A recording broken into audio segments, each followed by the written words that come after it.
Ayo, Bismillahirrahmanirrahim. Apa namanya?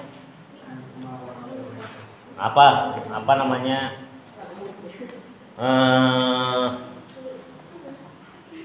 Hadis Arba'in. Bismillahirrahmanirrahim. Al-hadis tsani. Nah, ini hadis yang kedua ini.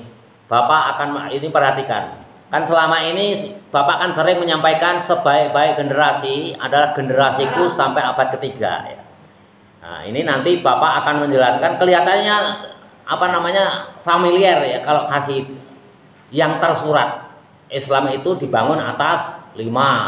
Yang tersirat Bapak akan jelaskan secara detail. Jadi kenapa generasi Nabi yang disebutkan Nabi yang terbaik itu sampai generasi tabi'in. Nah, ini nanti di hadis ini Bapak akan jelaskan.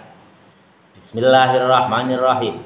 Al-haditsus tsani, hadis yang kedua. An Umar radhiyallahu anhu aidan. Dari Umar radhiyallahu anhu aidan. Semoga meridai Allah anhu kepada Umar. Siapa Umar ini? Yakni Abi Hafs Umar ibn Khattab. Qala berkata Umar ibn Khattab, bainama di antara suatu nahnu julusun, nahnu kita julusun duduk, bainama di antara sesuatu ya orang, bainama di antara orang, nahnu kami duduk, nahnu julusun kami duduk, inda Rasulillahi di samping Rasulullah sallallahu alaihi wasallam, zata yaumin pada suatu hari, idz tola'a tiba-tiba datang alaina kepada kami ya Umar bin Khattab bersama sahabatnya sedang duduk-duduk bersama Rasul. Tiba-tiba datang kepada kami, kata siapa? Kata Umar ibnul Khattab.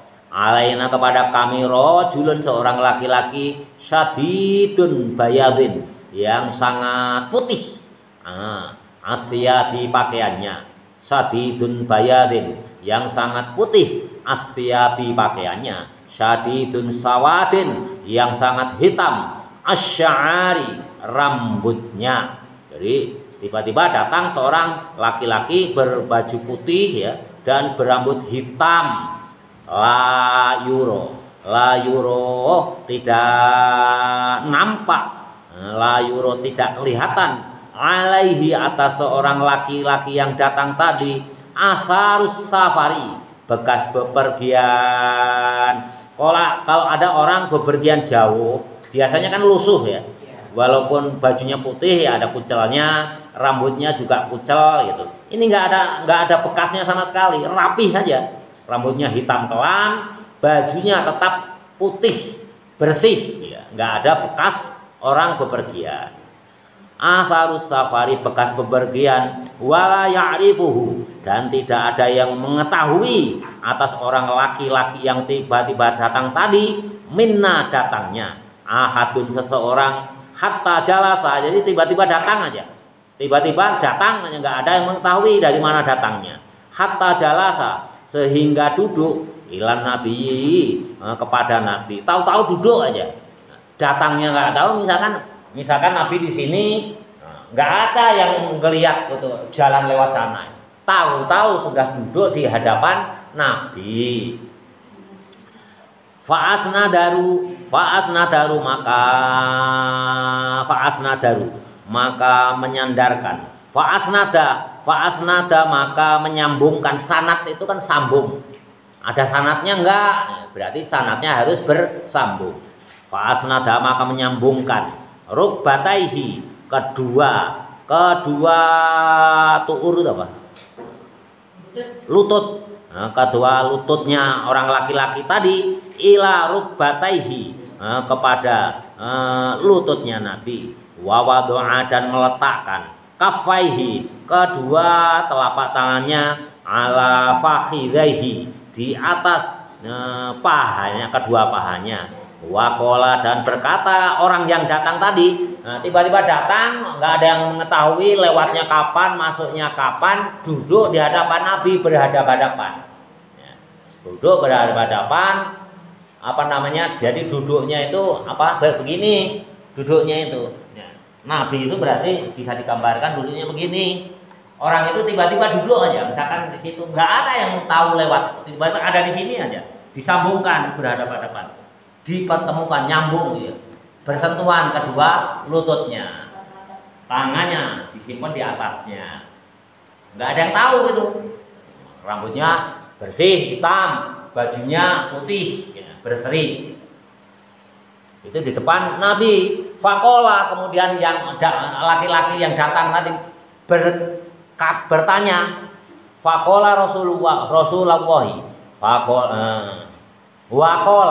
wakola dan berkata seorang laki-laki tadi yang tiba-tiba datang, ya Muhammad, wahai Muhammad, tiba-tiba berkata, hei Muhammad, akhbirni, beritahu aku, kabarkanlah kepada diriku, anil islami, tentang Islam. Fakola, maka menjawab Rasulullah SAW, al islamu, adapun Islam, antas hada, yakni bersaksi agar bersaksi Allah ilaha, bahwasanya tidak ada Tuhan illallah yang patut disembah, yaitu maujud dengan hak illallah, kecuali Allah, wa anna Muhammadan dan sesungguhnya Nabi Muhammad Rasulullah, utusannya Allah, wa tuqimas sholati, dan mendirikan sholat, wa tu'tiz zakati, dan mendatangi zakat, wa tasuma ramadhana, dan puasa di bulan Ramadan, wa tahujjal baita, dan melaksanakan ibadah haji, ini stata'ta, jika kamu mampu, ilahi, kepada haji, sabilan, di perjalanannya. Qala, maka berkata orang laki-laki yang ada di hadapan Nabi tersebut, sodakta, kamu benar Muhammad. Dia nanya, dijawab Nabi, lantas mereka membenarkan. Ini kan aneh ya. Kalau kalian tanya ke Pak Guru ini apa artinya? Dijawab Pak Guru, lantas kamu menjawab, oh Pak Guru betul. Kan lucu ya. Kalau orang tanya ya akhirnya ya, kalau udah dijawab kan jawabnya terima kasih. Tapi orang laki-laki yang ada di depan Nabi tadi menjawab, sodakta, kamu benar ya Nabi. Fa'ajibna, maka kami keheran-heranan. Itu kata Sayyidina Umar. Fa'ajibna, maka saya heran. Lahu, kepada orang laki-laki tadi yang tanya kepada Nabi, dijawab Nabi. Lantas orang laki tadi membenarkan apa yang disampaikan oleh Nabi. Wa yusaddiqu, dan membenarkannya kepada Nabi Muhammad.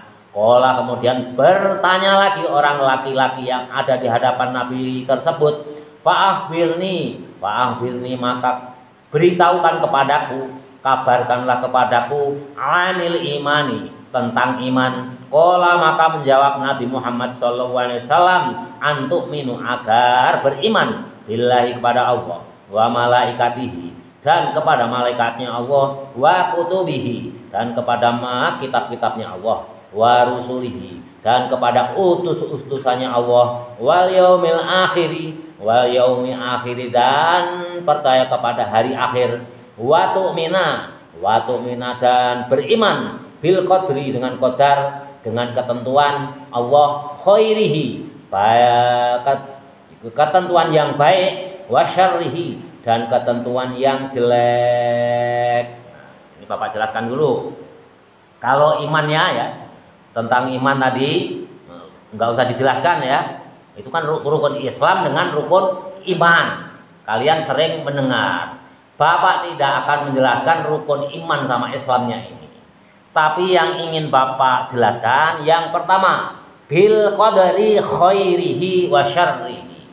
Kalian harus menerima takdir dari Allah, baik takdir itu baik maupun takdir itu jelek. Ya. Kenapa sih kok Allah itu kok ke makhluknya itu kan menghendaki kebaikan, tapi kenapa Allah memberikan kejelekan? Diterusin nggak ini? Masih ngantuk? Udah ngantuk? Ini menarik sebenarnya. Kok bil qadari khairihi wa syarrihi. Allah itu kan menghendaki kepada kita semua supaya berbuat baik. Tapi pertanyaannya, kenapa kok Allah pun juga memberikan hal yang jelek-jelek itu kepada kita. Di dunia ini banyak yang jelek atau yang baik? Ya. Jelek, baik. Yang Islam sama yang enggak Islam lebih banyak mana sedunia? Ya enggak lah. Banyak yang enggak Islam. Islam itu hanya sedikit agama kedua. Kalau jumlah penduduk dunia itu berapa sih kurang lebih? 7 miliar. Kalau yang Kristen Katolik berapa? 2,2 miliar. Islam kurang lebih hanya 2 miliar. Selebihnya ya Hindu, Buddha, ini itu. Kalau 7 miliar hanya Islam anggap aja hanya 1,8. Bulatkan 2 miliar lah. Berarti kan yang non Islam jumlahnya 5 miliar. Berarti kita hanya 1/3-nya aja enggak ya? 1/3-nya enggak. Berarti kesimpulannya yang baik sama yang jelek lebih banyak yang udah enggak nyambung ini. Yang jelek. Islamnya hanya 1,8 miliar. Belum itu kalau kita teliti yang soleh berapa? Itu yang Islam KTP, yang preman, yang pembunuh, pokoknya KTP-nya Islam aja 1,8 miliar. Belum yang soleh. Soleh itu paling hanya 2% atau 5%. Tidak nyampe 100 juta itu ya kalau yang soleh ya. Tidak sampai 100 juta. Tapi kenapa Allah itu kok memberikan kepada umatnya sebagian besar itu kok yang jelek? Berarti itu untuk litarbiyah, untuk pendidikan. Ini loh, saya menghendaki kebaikan. Tapi kalian saya bebaskan memilih, mau memilih jadi orang jelek atau memilih menjadi orang baik. Nah ini di zaman Mu'tazilah ini sebenarnya menarik, tapi udah ngantuk ya, udah ngantuk ya. Sebaiknya ya, nah, gimana ya? Sebaiknya mau diterusin nggak itu? Sebenarnya menarik ini membuka. Orang Mu'tazilah itu menganggap kalau orang Murjiah, orang Islam yang membunuh, yang melakukan dosa besar, yang berzina, yang korupsi orang banyak, terutama anak yatim ya, harta anak yatim. Masih nyambung nggak ini? Dijelasin.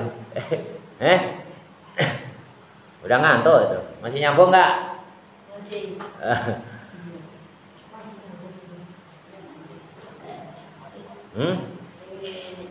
Orang Murjiah, orang yang melakukan dosa besar itu dihukumi kafir, masuk neraka tuh. Udah tekelu mau kejedot itu, mau kejedot bangku. Kaum Murjiah yang berwahab Murjiah dalam tauhidnya Murjiah, orang yang berdosa besar itu dihukumi kafir. Singkat aja Bapak jelaskannya. Berarti masuk neraka. Kalau ahli sunnah wal jamaah, selama di hatinya itu masih tersimpan kalimat tauhid, walaupun melakukan dosa besar, itu masih dihukumi iman dan Islam. Ya, jelas ya.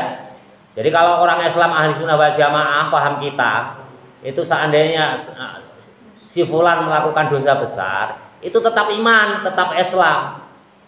Tapi dia termasuk orang yang fasik. Biarkan, kalau jangan diganggu, biarin aja ngantuk. Biarin saja. Makanya kan Bapak nggak salah ya. Doanya mau ngaji sebagai santri itu gimana? Bismika Allahumma ahya wa bismika amut. Berarti nggak salah ya. Nah, itu kayak Fadli itu udah ngimpi, biarin aja, jangan dibangunin. Jangan dibangunin. Itu kan kenikmatan dari Allah yang diberikan kepada dia. Kalau kalian bangunin berarti kalian mengganggu kenikmatan. Orang yang mengganggu kenikmatan orang lain hukumnya dosa. Biarin aja. Jadi gitu ya. Nah, muncullah paham Mu'tazilah. Ada Murjiah, orang yang dosa besar itu kafir. Orang ahlu sunnah wal jamaah disebut fasik. Nah nanti ya pokoknya nanti dosanya nanti dihisab gitu aja. Muncullah Mu'tazilah. Mu'tazilah itu tadinya itu ahli sunnah wal jamaah itu sebelumnya nggak ada. Ya pokoknya mengaji aja gitu. Tapi karena pahamnya udah lain-lain, muncullah aliran apa namanya Mu'tazilah yang dipelopori oleh Wasil bin siapa? Atau almarhum siapa namanya? Wasil bin, benar ya? Wasil bin siapa? Atau Al-Mahzumi Al-Ghazali. Tahun yang hidup tahun 80 Hijriah sampai tahun 131 Hijriah. Dia berpendapat orang Islam yang melakukan dosa besar itu tidak akan masuk surga, juga tidak akan masuk ke neraka. Itu paham Mu'tazilah yang dipelopori oleh Wasil bin Atha. Jadi orang Islam si fulan melakukan dosa besar, enggak masuk surga, enggak masuk neraka. Masuknya kemana? Dia nanti terletak di antara surga dan neraka. Manzili baina manzilate. Dia ditempatkan di suatu tempat di antara surga dan neraka. Kalau nengok ke kanan ke surga dia ketawa, apa sedih melihat kaum-kaum yang ada di surga. Kalau melihat ke kiri, melihat ke neraka, dia gembira, dia alhamdulillah saya syukur di sini nggak disiksa. Itu menurut paham Mu'tazilah Wasil bin Atha. Tapi kalau menurut ahlu sunnah wal jamaah kita bagaimana? Paham kita, mazhab kita. Ya enggak. Kita itu selama di hati kita ada kalimat tauhid tetap akan dimasukkan ke surga walaupun melakukan dosa besar. Kalau melakukan dosa besar ya masuk ke neraka. Bapak udah berulang kali menyampaikan mazhab Maliki itu alat bersuci itu ada 4. Pertama air, kedua debu, ketiga batu, yang keempat neraka artinya api. Itu termasuk alat bersuci menurut mazhab Maliki. Nanti disucikan. Dosanya besar ya lama di neraka. Wa alam berabad-abad tahun itu. Berabad-abad tahun. Kalau dosanya kecil ya sebentar. Kalau orang soleh ya tanpa hisab langsung masuk surga. Itu menurut paham ahlu sunnah wal jamaah. Tapi kalau kaum murjiah enggak, Islam melakukan dosa besar, wah enggak ada ampun, masuk neraka selama-lamanya. Padahal yang melakukan dosa besar itu di hatinya tetap ada kalimat tauhid. La ilaha illallah Muhammadur Rasulullah. Kira-kira kalau di hatinya seseorang ada kalimat tauhid, Allah ridho enggak dibakar terus-menerus, disiksa terus-menerus? Tidak mungkin. Nah, makanya Nabi menyampaikan man qala la ilaha illallah dakhalal jannah. Barang siapa mengucapkan kalimat la ilaha illallah masuk ke surga. Kalau dosanya besar ya tentunya di nerakanya, dicucinya menurut Imam Hanafi itu lama sekali. Padahal kalau kita dimasukkan ke neraka, naudzubillah min dzalik ya, dilepas dari bibir neraka sampai ke dasar neraka berapa tahun? 70 tahun waktu di akhirat. 1 tahun akhirat sama dengan 1000 tahun di dunia. Kalau 70 tahun akhirat 70.000 tahun. Kalian makanya jangan mau dilepaskan di neraka. Lepas dari bibir neraka sampai dasar neraka itu kalian 70.000 tahun. Ya, 70.000 tahun. Wah, udah langsung tersiksa. Ya memang api itu enggak mematikan. Enggak luar biasa, tapi sakit. Sakit yang terus menerus. Kalau kayak kalian kena api ya, korek api itu kan panas sekali, melepuh ya. Tapi kalian nggak mati, ya, terus menerus saja sepanjang masa sampai nanti diangkat setelah memenuhi ketentuan masuk di neraka. Apakah nanti mendapatkan syafaat dari istrimu, dari suamimu, dari keluargamu, apa dari amalmu? Makanya kalau kemarin Imam Sibri itu ya masuk surga itu bukan karena amalannya, karena menolong kucing yang kedinginan. Makanya kalian jangan menjadi orang itu harus ringan tangan. Kalau ada hal yang aneh, ini batu di tengah jalan ini, kalau nanti kelindes ban membahayakan orang, berhenti kamu kalian, pinggirkan.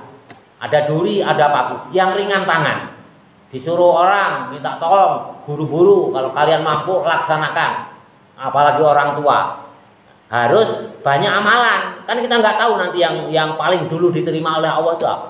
Imam Sibli yang aulia aja ternyata masuk surga segala dosanya diampuni. Itu gara-gara menerima anak kucing kecil yang kedinginan. Itu satu. Terus yang kedua, ada pendapat dari Mu'tazilah ini yang sangat yang sangat bertentangan dengan Ahlus Sunnah wal Jamaah. Bahwasanya kalau tindakan jahat yang kita lakukan, perhatikan ini penting sekali. Menurut aliran Mu'tazilah yang dipelopori Wasil bin Atha, perbuatan jahat yang dilaksanakan oleh orang itu bukan kehendak Allah, tapi itu kemauan makhluk itu sendiri, orang itu sendiri.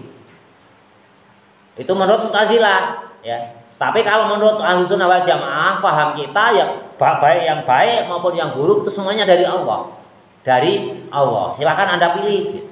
Tapi kalau Mu'tazilah enggak, yang jelek itu karena hakikatnya kan Allah menghendaki hal-hal yang baik. Makanya hal-hal yang jelek itu datangnya dari diri kita sendiri. Itu yang membahayakan. Yang membahayakan akidah kita. Kalau itu kita benarkan, berarti Allah itu, ya, kalau yang jelek itu identik dengan apa? Dengan iblis, dengan setan. Siapa yang mempengaruhi? Iblis. Ya. Sesuai janji iblis, sewaktu mau keluar dari surga, ya, nggak mau nyembah sujud kepada Adam, saya janji ya Allah nggak apa-apa saya masuk neraka. Tapi saya izinkan saya untuk mengganggu anak turunnya Adam. Jadi yang jelek-jelek itu yang datangnya dari iblis. Kalau yang jelek itu ya kemauan dari Allah, berarti Allah itu kalah dengan iblis. Ya. Kalah dengan iblis, padahal di dunia itu yang jahat itu lebih banyak. Berarti Allah itu tidak berdaya menghadapi iblis. Padahal di dunia ini kan yang jahat-jahat ini iblis. Berarti iblis menang mempengaruhi manusia. Buktinya mana? Yang jahat lebih banyak daripada yang baik. Kalau paham bahwa yang jahat itu datangnya dari kita sendiri, itu berarti Allah itu kalah dengan iblis. Kalah pengaruhnya dengan iblis. Tapi kalau Ahlus Sunnah wal Jamaah enggak. Baik yang jelek maupun yang buruk, dua-duanya itu datangnya dari Allah. Dalam rangka tarbiyah. Fulan, Zidan, Kiki, Ardian, Rafa. Ini yang baik dari aku, kata Allah. Yang jelek juga dari aku. Kalian kalau mau masuk surga, silahkan pilih yang baik. Kalau mau masuk neraka, silahkan pilih yang jelek. Itu namanya pendidikan.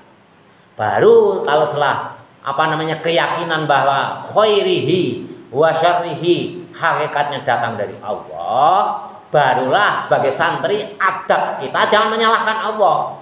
Oh iya, perbuatan jelek saya itu datangnya dari saya sendiri, itu adab. Tapi hakikat tetap datang dari Allah. Jelas ya? Jadi kalau nanti kalian diserang oleh aliran Mu'tazilah bahwasanya Allah itu kalah bersaing dengan iblis. Buktinya mana?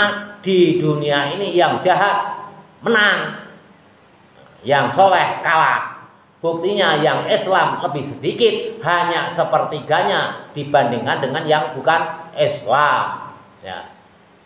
Tapi kita balik, hakikatnya ya khairi wa syarrihi dari Allah itu untuk pendidikan. Silahkan pilih kepada umat manusia. Kalau yang memilih yang baik masuk surga, memilih yang jelek masuk neraka, diberikan kebebasan. Nah, setelah kita yakin bahwa khairihi wa syarrihi minallah, barulah kita sebagai santri adab kita jangan menyalahkan orang lain. Nah kan orang lain seperti ulama besar kan bukannya karakter yang jelek itu yang mempengaruhi, tapi karakter kita itu jelek kita itu muncul mencuri karakternya orang lain yang jelek. Karakter kita yang mencuri, husnudzon. Kita akhlak kita kepada Allah juga husnudzon, bahwa yang jelek itu datangnya dari diri kita sendiri. Itu sebagai adab santri. Tapi kalau sebagai akidah ya Ahlussunnah wal Jamaah, khairihi wa syarrihi minallahi ta'ala. Itu satu. Terus kenapa generasi Nabi itu menyebutkan bahwa sebaik-baik generasi itu adalah generasiku. Khairun nas quruni tsummal ladzina yalunahum tsummal ladzina yalunahum. Sebaik-baik generasi adalah generasiku, kata Nabi. Kemudian berikutnya adalah yang mengikuti generasiku, serta berikutnya yang mengikutinya generasiku lagi. Artinya apa? Ya generasi Rasul itu sahabat, setelah generasi sahabat adalah tabi'in. Kenapa paling baik? Perhatikan yang tersirat dalam hadis tersebut. Dalam hadis tersebut kan siapa? Ada Sayyidina Umar, ada seorang laki-laki yang datang. Ya. Ada seorang laki-laki yang siapa yang datang itu? Itu adalah malaikat. Nah, sebetulnya adalah malaikat. Nanti di bawah itu sebetulnya malaikat. Nah, baru diteruskan, ayo disebutkan. Qala sodakta, qala maka menjawab orang laki-laki yang duduk di hadapan Nabi tadi, sodakta, benar kamu Muhammad. Qala berkata orang laki-laki yang ada di hadapan Nabi lagi, fa akhbirni maka beritakanlah kepadaku Muhammad anil ihsani tentang ihsan. Qala menjawab Nabi, anta budawu menyembah kepada Allah. Ka'annaka sesungguhnya kamu tarohu melihat Allah, fa illam takun maka jika kamu tidak ada tarohu melihat Allah, fa innahu yaraka maka sesungguhnya Allah itu melihatmu. Nah, kemarin ihsan kan Bapak udah jelaskan ya. Birrun kemarin kebaikan dengan ihsan dan bir itu beda. Kalau ihsan itu kaitannya ta'budullaha menyembah pada Allah. Ihsan itu apa ya Muhammad? Ya, ihsan itu menyembah kepada Allah. Kalau kamu menyembah pada Allah, kondisikan seolah-olah kamu itu melihat Allah. Kalau kamu tidak melihat Allah, kondisikan diri kamu seolah-olah Allah itu melihat kepada kamu. Kita habisin itu sampai bawah. Qala kepada berkata orang laki-laki yang ada di depan Nabi tadi, fa akhbirni beritakan kepadaku wahai Muhammad anis saati tentang kiamat. Qala maka menjawab Nabi, mal mas'ulu anha. Masma'ulu anha bi'a'lami minas sa'ilin. Yang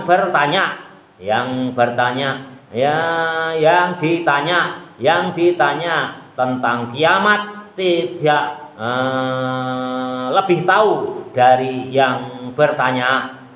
Yang ditanya tentang kiamat tidak lebih tahu dari yang bertanya. Artinya Nabi Muhammad itu memposisikan lebih tidak tahu dibandingkan yang bertanya. Misalkan, Zidan, kamu tahu tentang kiamat? Wah, yang saya nggak tahu Pak. Yang ditanya tidak lebih tahu daripada yang bertanya. Artinya Zidan itu tidak lebih tahu daripada dibandingkan Pak Fakih. Qala berkata orang laki-laki tadi, fa akhbirni beritakan padaku wahai Muhammad an amarotiha tentang tanda-tandanya kiamat. Qala maka menjawab Nabi, antalidal amatu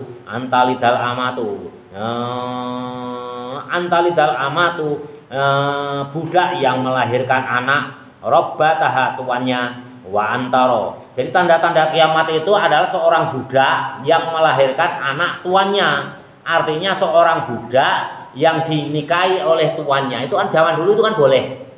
Budak pembantu, kalau sekarang pembantu ya. Kalau budak itu kan bisa dijual belikan. Tapi kalau pembantu kita itu kan nggak boleh. Kalau budak itu harta orang dulu itu. Zaman Nabi itu budak itu harta. Jadi budak yang dinikahi tuannya melahirkan anak.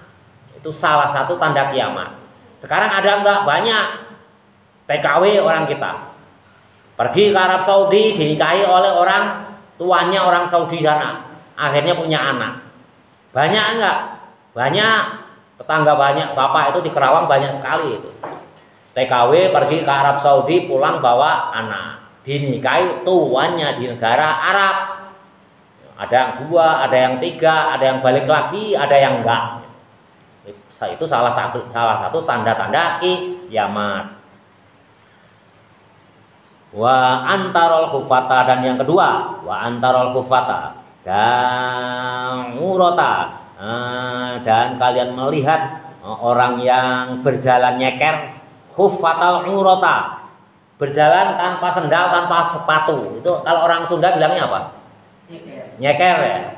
Wa antarol khufatal urota, dan kamu melihat orang yang berjalan nyeker al-alata karena miskin, ri'a asyai. Kalau orang yang berjalan nyeker itu kan biasanya orang miskin kan, karena nggak kebeli sendal, nggak terbeli sepatu.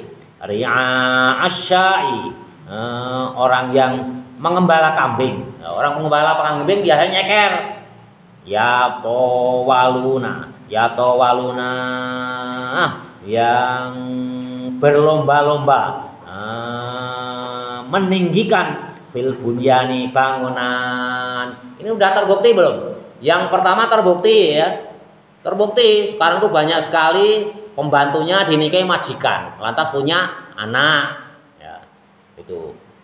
TKW juga ada, di lingkungan kita juga ada. Yang kedua, orang yang berjalan nyeker, biasanya angon wedhus, angon domba, mengembala domba ya. Tapi tiba-tiba berlomba-lomba membangun bangunan yang tinggi. Terbukti belum? Terbukti. Sekarang di Arab Saudi ya. Wah, bangunan itu tinggi-tinggi. Dulu orang Arab itu apa sih? Kerjaannya kan orang Badui, orang Arab ya. Sebelum Nabi datang itu kerjaannya mengembala kambing. Termasuk Nabi sendiri mengembala kambing, mengembala onta, sapi ya. Banyak ya itu. Setelah itu apa? Kalau bikin sumur, yang keluar apa? Nah, air di Arab itu dulu itu bikin sumur itu sulit di daerah tertentu. Kalau gali sumur yang keluar minyak. Dulu orang mayoritas orang Arab. Ya. Sekarang pun masih banyak Arab Badui yang di kampung kerjaannya mengembala domba. Dulu orang bodoh, makanya orang jahlun ya, orang jahiliyah disebutnya juga jahiliyah. Dibandingkan dengan kita, itu peradabannya, budayanya itu lebih tinggi orang Indonesia. Orang-orang Arab itu orang bodoh, kerjaannya mengembala domba. Tiba-tiba datanglah orang Amerika, tiba-tiba datanglah orang Eropa. Karena apa? Orang Arab itu setiap menggali buat sumur yang keluar minyak, ya, yang keluar minyak. Akhirnya ditawarkanlah orang Amerika, orang Eropa ini. Orang Arab, udah sekarang kerjasama dengan saya. Ayo kita kelola sumur ini, saya mengelola, nanti hasilnya dibagi 2. Akhirnya jadilah pertambangan minyak. Ya, ditemukan pertambangan minyak di mana-mana. Sehingga orang Amerika, orang Eropa menyerang negara Arab, Syria, Irak dalam rangka memperebutkan minyak. Karena minyak itu adalah bahan bakar segala-galanya. Tanpa minyak tidak bisa mobil itu jalan. Tanpa minyak Amerika itu menang perang, semuanya pakai minyak. Akhirnya apa? Tadinya pengembala kambing, datanglah Amerika menghasilkan minyak yang melimpah, dibangunlah bangunan yang tinggi-tinggi. Makanya bangunan yang tinggi-tinggi itu mayoritas kebanyakan itu di negara Arab, di negara Timur Tengah. Ya memang udah begitu, udah di hadisnya ada. Berlomba-lomba. Termasuk di negara kita pun sekarang berlomba-lomba bangunannya tinggi. Tapi yang jelas tadinya nyeker pengembala domba yang sesuai hadis ya orang Arab. Ya, orang Arab. Datang orang Amerika, negara maju dari Eropa mengelola tambang minyaknya, akhirnya banyak uang, berlomba-lomba membangun bangunan yang sangat tinggi. Sekarang yang tertinggi di Dubai, setinggi 810 meter. Di mana di negaranya Qatar kalau nggak salah, ingin membangun melebihi Dubai, yakni 960 meter. Sesuai hadis. Berarti ini sudah tanda-tanda dekat dengan kiamat. Jelas ya? Summan talaqo kemudian pergi orang laki-laki yang di hadapan Nabi tadi. Falabistu, maka diamlah saya. Nah, Umar lalu ngomong, sahabat Nabi itu pergi semua, Sayyidina Umar masih duduk sendiri. Falabistu, maka diamlah saya, duduk sendiri. Malian sebentar. Summa qala, kemudian bersabda Rasul, ya Umar, wahai Umar, atadari minas sa'ilu, apakah kamu ngerti siapa yang bertanya tadi? Qultu menjawab saya Umar, Allahu Allah wa rasuluhu, dan utusannya Allah a'lamu, lebih mengetahui. Qala, bersabda Nabi, fa innahu, maka sesungguhnya orang laki-laki yang berbaju putih berambut hitam dan bertanya kepadaku tadi, Jibrilu, yakni malaikat Jibril, atakum, yang datang kepadaku, yu'allimukum, yang mengajarkan kepada kamu sekalian, dinakum, agamu sekalian. Rawahu Muslim, hadis ini diriwayatkan Imam Muslim. Jadi sahabat, udah ngantuk semua, udah tinggal sedikit, 3 menit lagi, ayo bangun. Sahabat itu, kenapa Nabi menyebut sebaik-baik generasiku adalah sahabat? Karena sahabat itu yang mengajarkan siapa? Di samping Nabi Muhammad, yakni malaikat Jibril langsung. Ya, jelas ya. Makanya kenapa sahabat itu generasi terbaik? Karena yang mengajarkan di samping Nabi Muhammad, yang mengajarkan tentang agama Islam itu adalah malaikat Jibril. Jadi luar biasa sahabat itu, yang mengajarkan 2 makhluk pilihan, yakni 1 malaikat papan atas yang paling top, yakni malaikat Jibril. Yang 2 yang mengajarkan kepada sahabat adalah Nabi Muhammad Sallallahu Alaihi Wasallam. Sedangkan kalau tabi'in itu kan generasi setelah sahabat, ya. Itu termasuk yang terbaik kata Rasul. Kenapa? Karena yang mengajarkan itu sahabat. Sedangkan sahabat itu juga manusia pilihan, ya. Yang mengajarkan adalah Jibril dan Nabi. Makanya tabi'in ini yang mengajarkan sahabat, manusia pilihan yang pernah diajar oleh Nabi langsung dan pernah diajarkan oleh malaikat Jibril langsung. Makanya tabi'in ini juga manusia yang terbaik. Berikutnya tabi'in setelah tabi'in, begitu juga diajarkan oleh orang yang baik, karena pernah diajarkan sahabat, padahal sahabat pernah diajarkan oleh Nabi dan oleh malaikat Jibril. Makanya tabi'in diajarkan oleh seorang tabi'in ini yang pernah diajarkan oleh sahabat, termasuk orang yang terbaik karena diajarkan oleh orang yang pernah diajarkan oleh sahabat. Jelas ya? Jadi sahabat, tabi'in ini makhluk umat Nabi yang disebutkan dalam hadis, yakni kuruni, masa generasi yang paling baik, yakni generasiku, sahabat, tabi'in dan tabi'in. Sahabat terbaik karena pernah diajarkan oleh Nabi langsung dan malaikat Jibril, sedangkan tabi'in pernah diajarkan orang yang pernah diajari oleh Nabi dan malaikat Jibril. Tabi'in orang yang pernah diajarkan oleh orang yang pernah diajarkan oleh Nabi dan malaikat Jibril. Jadi masih dekat dengan malaikat Jibril. Setelah itu generasinya makin jauh, oleh Nabi itu nanti banyak maksiat, banyak maksiat. Makanya peperangan yang paling dahsyat Bani Umayyah mulai terjadi itu setelah tabi'in makin kesana makin banyak maksiat. Terakhir Khalifah Al-Wasim, Khalifah Abbasiyah, setelah berkuasa 500 tahun itu runtuh karena makin jauh. Dalam hadis Nabi itu kemaksiatan makin merajalela. Jelas ya? Udah pada ngantuk. Itu siapa Ardian itu? Kejedot. Enak nah.